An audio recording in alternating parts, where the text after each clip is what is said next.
حدیث نمبر 19 عن عبد الله بن مسعود رضي الله عنه قال: سمعت النبي صلى الله عليه وسلم يقول: إن أشد الناس عذابا عند الله يوم القيامة المصورون.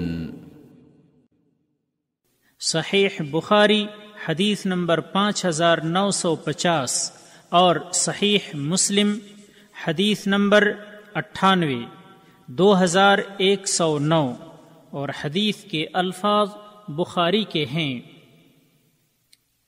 بے ضرورت تصویر کشی کی ممانعت۔ عبداللہ بن مسعود رضی اللہ عنہ کہتے ہیں کہ میں نے رسول اللہ صلی اللہ علیہ وسلم سے سنا، آپ صلی اللہ علیہ وسلم نے فرمایا: اللہ کے پاس قیامت کے دن تصویر بنانے والوں کو سخت سے سخت تر عذاب ہوگا۔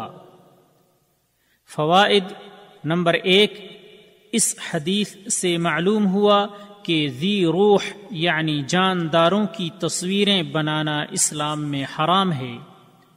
نمبر 2، اس حدیث میں تصویر کشی کی سخت ممانعت ہے، کیونکہ اللہ کی خلقت کی اس میں مشابہت ہے، ساتھ ہی ساتھ جانداروں کی تصویریں شرک میں واقع ہونے میں ایک بڑا وسیلہ بھی ہے۔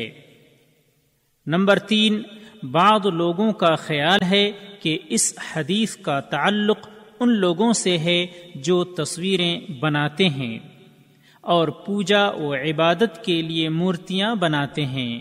ایسی صورت میں یہ حدیث ان لوگوں کے لیے مختص ہوگی جو مورتیاں بناتے ہیں، اور وہی قیامت کے دن سخت عذاب سے دوچار ہوں گے۔ راوی کا تعارف، ملاحظہ ہو حدیث نمبر 3۔